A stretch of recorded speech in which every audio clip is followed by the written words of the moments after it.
Este vídeo pertenece a mi nuevo canal, El Archivo de la Rosa Bermeja, donde trataré temas de novelas, cómics, series y películas. Si os llama un poco la atención, os invito a verlo en ese canal para que YouTube lo recomiende más, y si os gusta, suscribiros y comentad. Muchas gracias. Tenéis el link en la descripción. Disfrutad del episodio. Hola, buscadores de fábulas. Estáis en el lugar adecuado. Bienvenidos al Archivo de la Rosa Bermeja. Hogar de portentosas historias, mundos extraños y fascinantes personajes que os llevarán a las más sorprendentes fantasías de vuestra imaginación.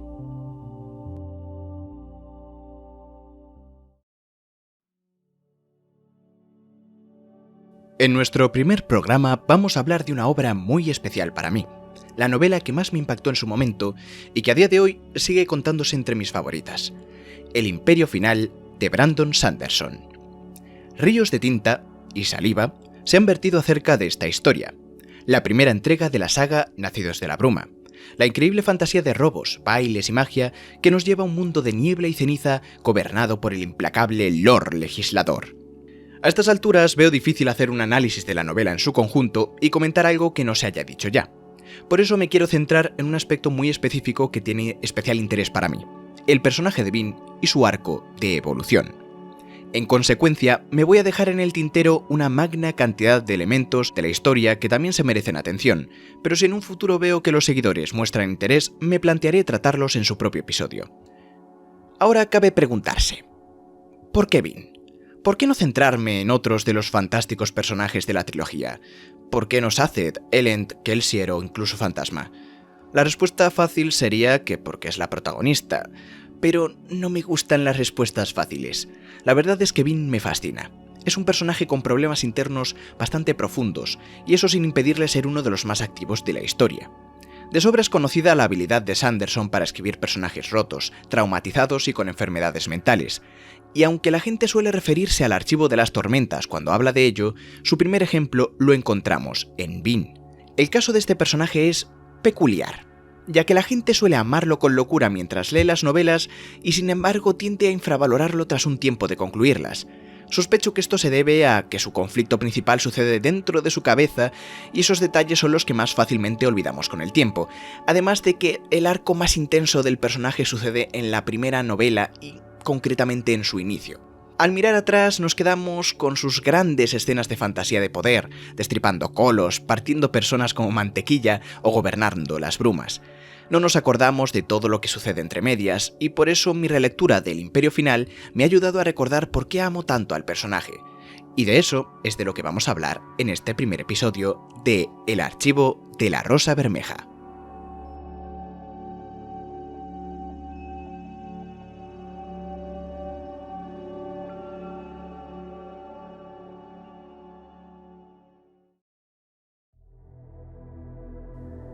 ¿Qué es un arco de personaje? Cuando buscamos definiciones acerca de un arte tan complejo como la escritura, encontramos una vasta cantidad de ejemplos, todos ciertos y todos falsos. Yo prefiero quedarme con lo más básico de la mayoría y definirlo por los elementos que lo componen. Un arco de personaje está compuesto por todas las situaciones, físicas o psíquicas, que alteran su status quo y que pueden acabar provocando un cambio interno, positivo o negativo, o reforzando su estado inicial. Veo importante destacar que un arco de personaje no conlleva necesariamente un cambio interno, como suele pensarse. La situación puede, sencillamente, tratar de hacerlo cambiar, y su conflicto interno basarse en resistirse al cambio. Un ejemplo de esto sería la película de El Caballero Oscuro de Christopher Nolan. En ella, el Joker trata de llevar al extremo al personaje de Batman y hacer que renuncie a sus principios, al igual que con el resto de Gotham. Batman consigue resistirse y por eso salva la vida del villano al final de la película, en vez de dejarlo caer del edificio. Pero no sucede así con Harvey Dent, que sufre un arco de caída. El arco que nos ocupa no es de este tipo, sino un arco de cambio. Estos, como dije antes, pueden evolucionar hacia un cambio positivo o a uno negativo. La pregunta que cabría hacerse ahora sería, ¿cuál es el agente de este cambio? Las respuestas son infinitas. La llegada de un personaje que influye en el protagonista, la desaparición de un familiar cercano, visiones de que tu mujer se morirá en el parto, como sería en el caso de Star Wars. Incluso haciendo un episodio dedicado a cada uno de los arcos de cambio particulares nos dejaríamos muchísimas cosas en el tintero, por lo que nos hace falta hablar mediante conceptos bastante más generales. Como estudiante de psicología, y por tanto futuro científico, soy un fan inquebrantable de la teoría de la evolución de Darwin, y en consecuencia voy a hacer este análisis desde una perspectiva evolucionista. Esto es, hablar de cambios en el ambiente y adaptaciones a esos cambios. En el contexto de la evolución de las especies, esto se refiere a que, si por ejemplo, existe una especie de conejo en tierras nevadas, probablemente vaya a ser de color blanco, ya que esto le ayudará a camuflarse y evitar a los depredadores. Cualquier miembro de la especie que mutase y naciese pardo sería una presa fácil y no tendría muchas oportunidades de transmitir esa característica a sus descendientes por una muerte prematura. Esta sería la razón por la que en ese entorno hay conejos blancos. Sin embargo, ¿qué pasa cuando llega el calentamiento global y se derrite la nieve? El ambiente vive un gran cambio, y lo que antes era una gran adaptación al medio, ahora es una desventaja. Esto llevaría a que las aves rapaces se dieran un gran festín durante algunos meses, y ahora los conejos con más probabilidades de sobrevivir serían los pardos, que se camuflan con la tierra. Al cabo de un año, todos los conejos de la zona serían de ese color. ¿Y por qué narices os estoy hablando de esto si el episodio va de literatura? Pues bien, lo hago para quitaros de la cabeza falsos mitos sobre la evolución, que también nos afectan a la hora de crear personajes. Mucha gente se piensa que la evolución es un camino que desemboca en la inteligencia humana, que es un proceso de mejora constante y que conlleva que las nuevas especies sean superiores a las anteriores. Y nada más lejos de la realidad. La evolución consiste en adaptarse a un medio concreto. Esos conejos no son superiores a los blancos. Si suben más al norte tendrán las mismas dificultades que antes, solo están mejor adaptados a su entorno. Y esto afecta tanto a la evolución de las especies como a la de la mente de los humanos trasladada a un contexto social. En psicología sabemos que una persona no nace predestinada a tener una personalidad concreta.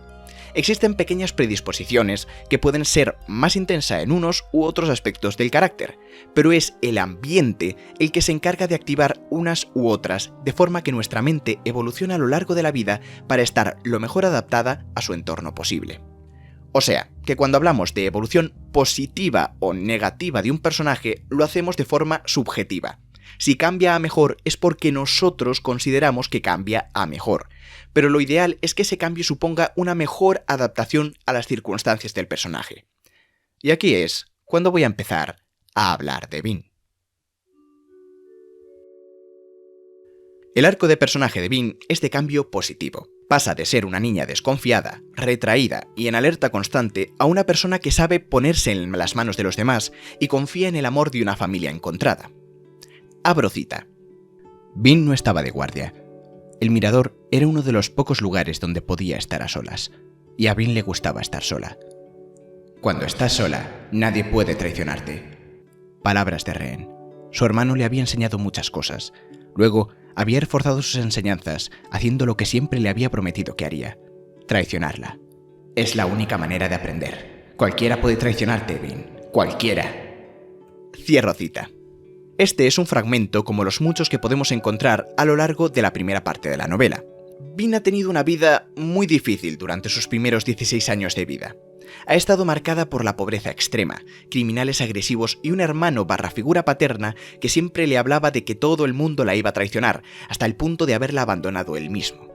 Este fragmento pertenece al primer capítulo, y Sanderson aprovecha hasta la última línea para sumergirnos en lo que sería el status quo actual de Bean, lo que llamaremos su mundo ordinario, utilizando la nomenclatura de El viaje del héroe. Durante los primeros capítulos vemos varias escenas que nos ayudan a entender el por qué Bean es así, ya que las simples palabras de su hermano no serían suficientes para convencernos de que su comportamiento está adaptado al entorno. Vemos cómo recibe un par de palizas bastante gratuitas y cómo uno de sus compañeros, en quien se había arriesgado en confiar, la termina traicionando tras un par de segundos. Su propia experiencia le da la razón a Rehén, y aunque este ambiente tan solo dura 3 capítulos, es más que suficiente para que se nos quede grabado y entendamos lo difícil que le resultará cambiar. Abro cita. «Yo no actúo así, Jeden», dijo Kelsier. «Invité a Claps a una reunión en la que he esbozado un plan peligroso, un plan que algunos pueden considerar estúpido. No voy a mandarlo a asesinar porque haya decidido que es demasiado peligroso. Si haces así las cosas, muy pronto nadie viene a escuchar tus planes». Además, dijo Dodgson. No invitaríamos a nadie a una de estas reuniones si no confiáramos en que no nos va a traicionar. Imposible, pensó Bean, frunciendo el ceño. Tenía que tratarse de un farol para mantener alta la moral de la banda. Nadie era tan confiado. Después de todo, ¿no habían dicho los otros que el fracaso de Kelsier unos años antes se había producido a causa de una traición? Debía haber ordenado que unos asesinos siguieran a Claps en aquel mismo momento, para asegurarse de que no acudiera a las autoridades. Cierro cita. El primer punto del arco de Bean sucede al final del capítulo 3, cuando, como los heraldos de los mitos y leyendas, Kelsier irrumpe en su guarida, le da una paliza al jefe de la banda y le dice que es especial, que es una nacida de la bruma. Eres un mago, Harry. ¿Qué soy qué? A partir de ahí, Bean atravesará el primer umbral, aceptando unirse a la banda de Kelsier y entrará en un mundo nuevo que le forzará a cambiar. Cabe destacar que Sanderson sabe hacer muy bien la transición, ya que Bean no se va con Kelsier porque crea en la causa de derrotar al Lord Legislador o se convenza de que es alguien en quien puede confiar, por lo menos no de forma consciente. Lo hace porque quiere aprender alomancia. Sabe que ese conocimiento le vendrá muy bien, y en los bajos fondos es habitual acercarse a alguien que te pueda aportar algo beneficioso. Pero ella da por supuesto que Kelsier solo la quiere como herramienta y que le dará ese conocimiento a cuentagotas para poder controlarla más fácilmente. Sin embargo, entre las líneas de Sanderson se puede intuir una razón de la que todavía no es consciente. Quiere saber si es posible ser tan confiado de verdad. Se ha visto atraída por la gentileza con la que le han tratado y por la confianza que tienen entre ellos esos desconocidos. Abro cita. Bean se alisó la ropa y se reunió con él en el pasillo. Si de verdad planeaba empezar a enseñarle cosas, no iba a quejarse. Daba igual la hora que fuera. Bajaron las escaleras. El taller estaba oscuro. Los proyectos de muebles a medio terminar, sumidos en las sombras. La cocina, sin embargo, estaba iluminada. «Un momentito», dijo Kelsier, y se metió en la cocina. Bean se detuvo en las sombras del taller, dejando que Kelsier entrara sin ella. Apenas podía ver el interior. Dodgson, Brisa y Ham estaban sentados con Claps y sus aprendices alrededor de la mesa redonda. Había vino y cerveza, aunque en pequeñas cantidades, y los hombres tomaban una cena sencilla de pastelitos y cebada hervida. Escuchó risas. No risas estentorias, como sonaban a menudo en la mesa de Cammon. Eran más suaves, una muestra de alegría verdadera, de disfrute sano. Bean no estaba segura de qué era lo que la mantenía fuera de la habitación. Vaciló, como si la luz y el buen humor fueran una barrera, y se quedó en el silencioso y solemne taller. No obstante, observó desde la oscuridad y no supo suprimir por completo su ansia. Cierro cita. Poco a poco, Bean entra en contacto con su nuevo entorno y descubre que esas conductas que había desarrollado hasta ahora eran vistas de forma extraña. En el taller de clubs, ella es una miembro de la banda y la gente confía en ella. Piensa en robar comida, pero no le hace falta, ya que le ofrecen toda la que quiera. Intenta enterarse de lo que le ocultan, pero descubre que son bastante abiertos con ella. Esta forma de actuar es señalada como extraña y se vuelve consciente de ello. A través de varias escenas, su actitud flaquea poco a poco, abriendo grietas en el muro que rodea su corazón y haciendo que salga un poquito de su verdadera personalidad. Una que todavía no conoce, pero que nosotros podemos vislumbrar cada cierto tiempo. Desde el principio sabemos que Bean es inteligente. Más que el resto de su banda, por lo menos, ya que es la única en advertir que les habían tendido una trampa. También sabemos que, pese a dejarse pegar, tiene una llama interior, potente y mucha convicción. El propio Kelsier lo llega a decir. Esos rasgos del personaje no se pueden considerar parte de su evolución, ya que están presentes desde el principio, pero es gracias al cambio de Bean que pueden salir a la luz, y esto ayuda mucho al sentimiento de que la trama progresa, hasta que llegamos a un cambio real y consciente, como el que vemos al final de la primera parte. Abro cita. Bean negó con la cabeza. Saced sonrió, le deseó buenas noches y salió al pasillo. Bean se quedó de pie un instante, estudiando la habitación. Luego se dio media vuelta y miró una vez más en la dirección que había seguido Kelsier. «¿Saced?», dijo asomándose al pasillo. El mayordomo se detuvo y se giró. «Sí, mi señora». «Kelsier», dijo en voz baja. «Es un buen hombre, ¿verdad?». Saced sonrió. «Muy buen hombre, uno de los mejores que he conocido». Bean asintió levemente. «Un buen hombre», dijo en voz baja. «Creo que nunca había conocido a ninguno». Saced sonrió, luego inclinó respetuosamente la cabeza y se volvió para marcharse. Bean dejó que se cerrara la puerta. Cierro cita. El progreso de una novela se mide en escenas importantes que suponen un cambio o que lo provocan, y este es uno de los puntos de inflexión más importantes del arco de Bean. supone que la joven niña ha admitido que lo que creía imposible era verdad, y por lo tanto que ella podría tener una vida distinta. Brandon Sanderson ha revelado en numerosas ocasiones que él diseña cada parte de sus novelas como si fueran un libro individual. Esto significa que en cada parte desarrolla un concepto y llega a una conclusión, que puede ser más o menos intensa. Yo estoy seguro de que la trama principal, entre comillas, de esta primera parte, el cambio que se produce, es Bean y cómo aprende a confiar en las personas. Bien podríamos considerar que este es el final de su arco de personaje, empezando otro en la siguiente parte. Y me parece una forma muy válida de verlo, aunque yo prefiero ver esta conclusión como un punto y aparte importante que reorganiza el estado del personaje y redirige su arco hacia otros aspectos. Ya podemos tachar de la lista la confianza en los demás, que era algo muy importante, pero ahora se abren nuevos caminos. Bean ama la sensación de que los demás confíen en ella, lo que genera un miedo muy grande a que eso cambie. Quiere ser útil a la banda, y lo quiere de forma desesperada. Su papel consistirá en infiltrarse en la sociedad noble, pero para ello debe aprender a comportarse como tal, y su aprendizaje resulta más difícil de lo pensado. Hay varios momentos en los que Sazed menciona que a lo mejor no estará lista a tiempo, y eso la agobia profundamente. Sin embargo, esto no es lo único ni lo más importante de su evolución en esta parte. El siguiente gran paso, y que marcará el final de su cambio, será Elend. Durante su primer baile, buena parte de las inseguridades de Bean se ven aplacadas, y no mediante alomancia. Muy pronto se da cuenta de que los demás no están viendo a una sucia ska. Las mujeres se fijan en su vestido, los hombres en su escote. Nadie sospecha quién está detrás de Lady Ballet Renoux, y esto le da bastante confianza. Es una escena que ayuda a sentir su progresión, aunque sea menos importante que las antes mencionadas. Entonces, cuando se queda sola, conoce a Elend Venture. Abro cita. «¡Ay, cielos!», dijo Sazed. «Se acabó el anonimato controlado».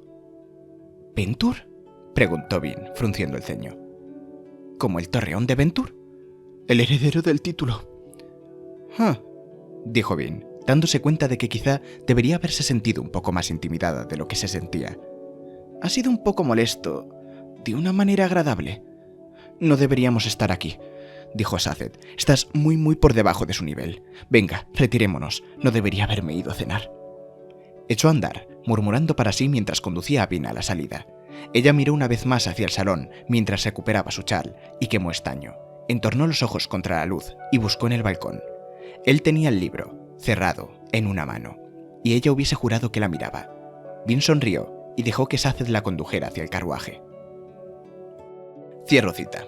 A partir de aquí, la trama de Bean insegura se vuelve residual y termina fusionándose con su trama de romance con Elend.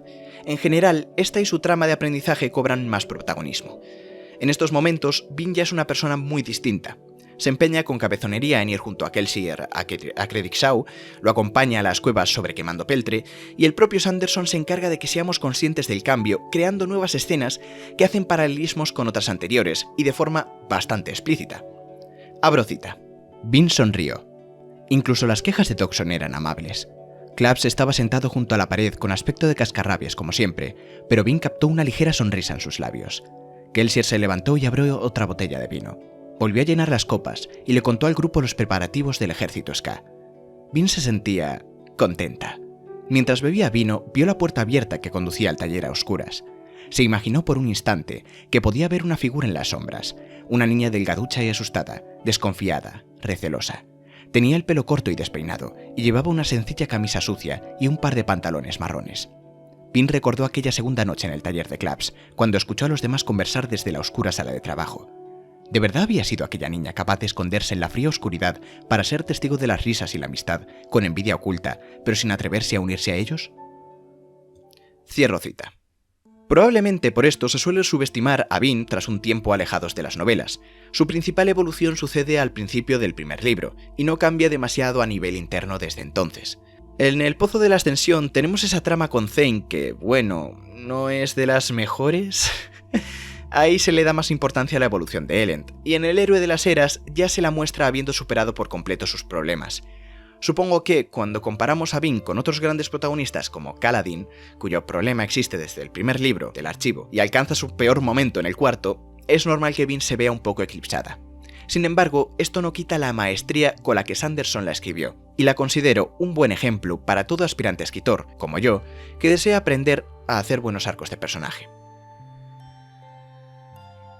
Y con esto y un bizcocho ya se han hecho las 8. Espero que hayáis disfrutado de este primer programa.